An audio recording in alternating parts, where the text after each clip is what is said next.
কি রে, তুই কেমন আছিস? ভালোই আছি, তোরা বস, আমি চা নিয়ে আসছি।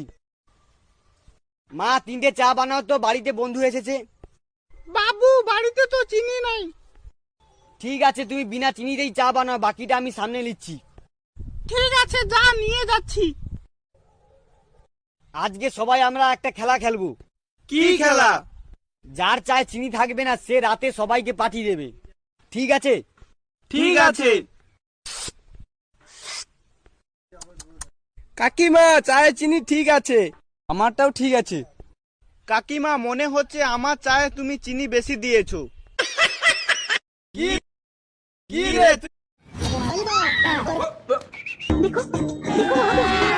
अभी मजा आएगा ना भिड़ो।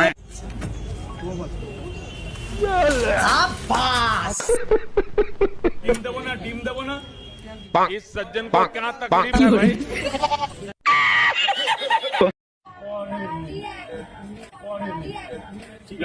না মানে ওই আর কি, মুরগির ডিমগুলো সব শেষ হয়ে গেছিল তো, তাই ভাবলাম ওর 2টো ডিম যদি দেওয়া যায়, এই আর কি।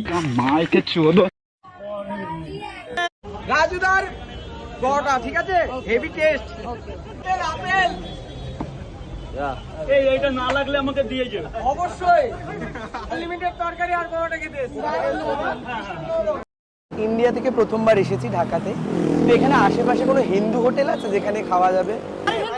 আরে ইন্ডিয়া। আমি মুসলমান, আমি আজকে এই মুহূর্তে নামাজ পড়ে এসেছি। আমি মুসলমান, আমি নামাজ পড়ে এসেছি। আপনার ধর্মকে এটা শিখায়?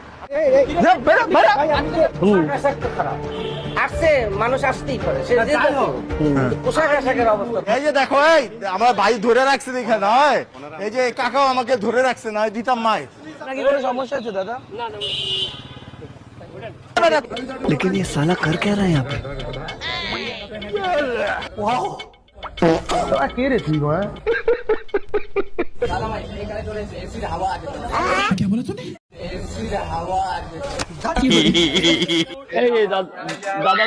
আমি ম্যানেজার না, আমি ওর বন্ধু। আগামীকাল ছিলাম, এখনো আছে। আচ্ছা, একটু যদি ওর হাতে চোট লাগে, ব্যথা আমার লাগে।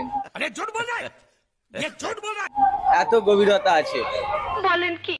একটা জিনিস মনে করবে, ওর যদি কোনো অসুবিধা হয়, ও এমনি থেকে কেউ যদি ওর গালাগালি করে, আমার গায়ে লাগে।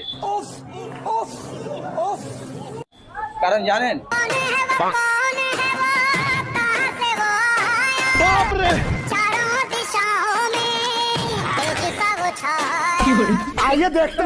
আমরা কোনো চিটিংবাজি কারবারি করি না।